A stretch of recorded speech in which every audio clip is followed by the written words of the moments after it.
This is Basketball Talk Pro. I'm Ron Ekker. Today we're starting on quality number 4. Quality number 4 is concentration.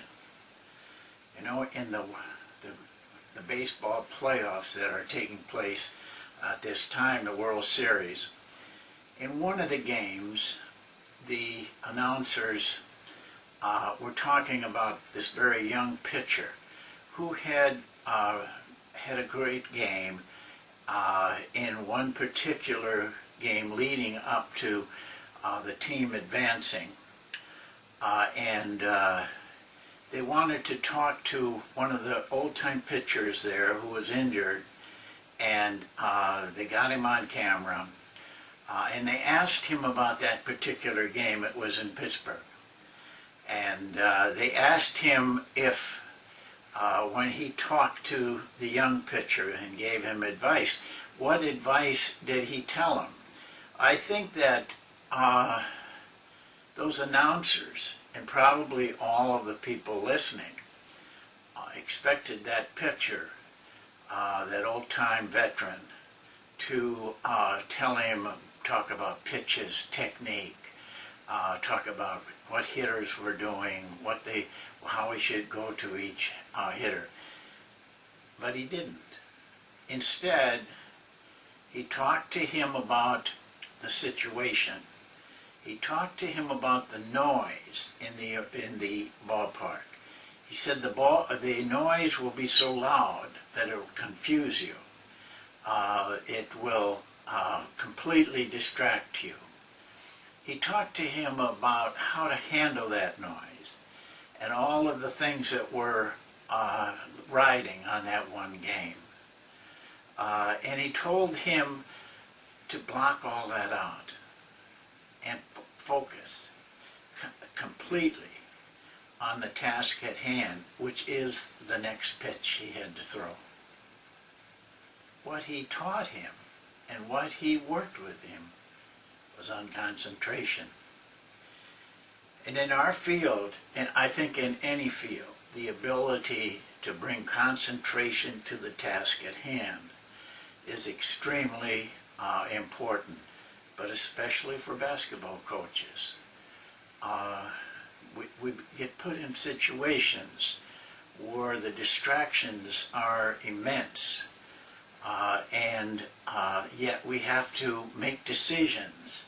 We have to do certain things.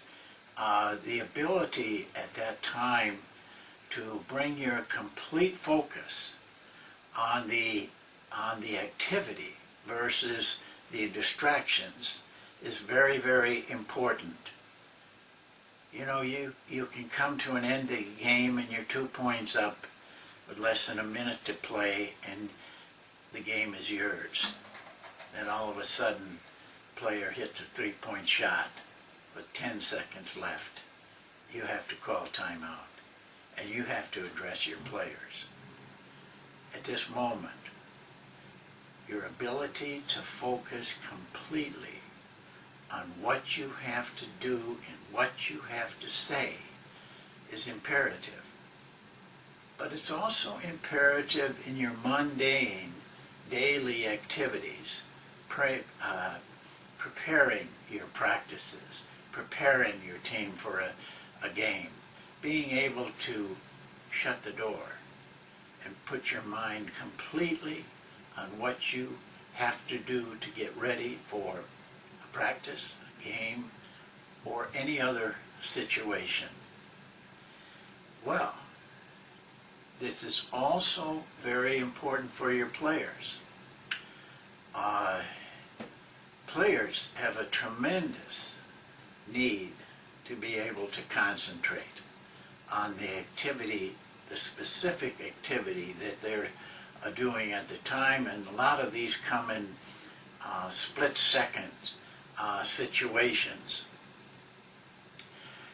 I don't think many coaches have drills for that. I don't think many coaches really maybe think about it for the players. But I think it'd be worth your time to develop a drill for no other purpose than teaching concentration. I have two of them. Now what I've found is that dealing with a whole team is very difficult to have a drill. The drills I'm talking about are for individuals, and I think it has helped those individuals. I've done it with a lot of players. Two of them are NBA players, and both of them were all-star NBA players. But I think beyond that, the place to start is with yourself.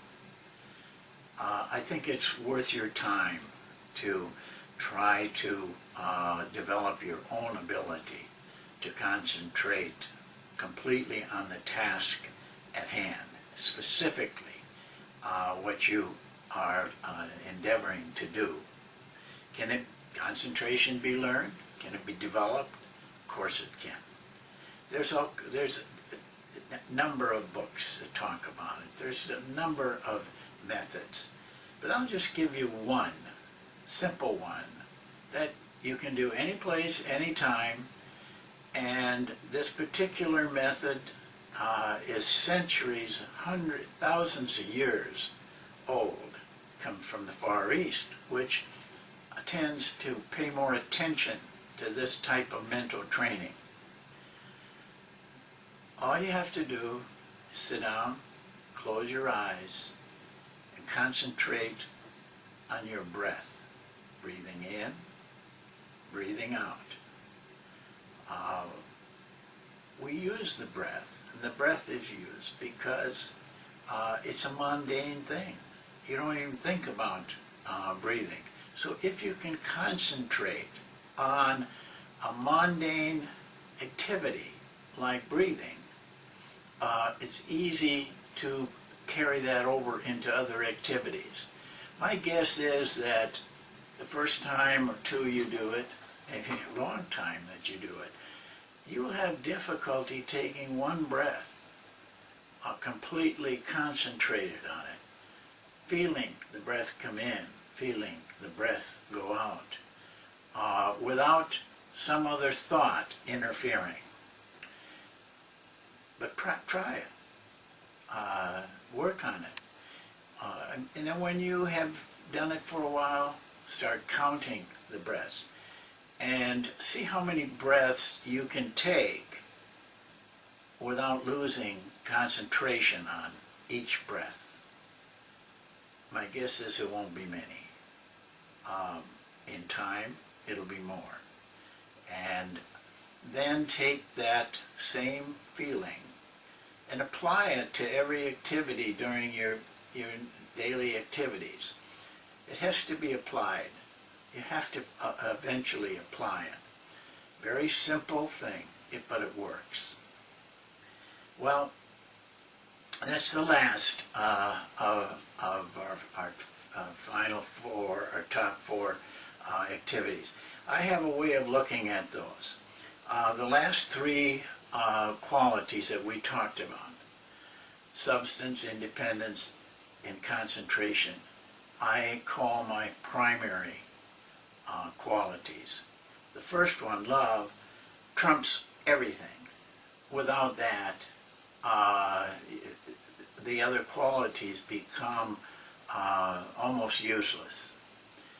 So that's in an entity all by itself. But the next three are the primary qualities.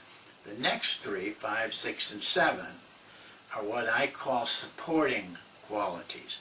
They support the primary activities. There are qualities that help those either achieve those qualities or to work with them. But I look at this all as a unified whole, from love to the primary qualities to the supporting qualities. It's all part of one, and that one is you. But you'll see that when you work on one, you're also working on another, and they fit together. They relate to the same objective of developing yourself personally so that you can do your job as a coach of players, young players, old players, and do it effectively. So, we'll see you in quality number 5. Thank you.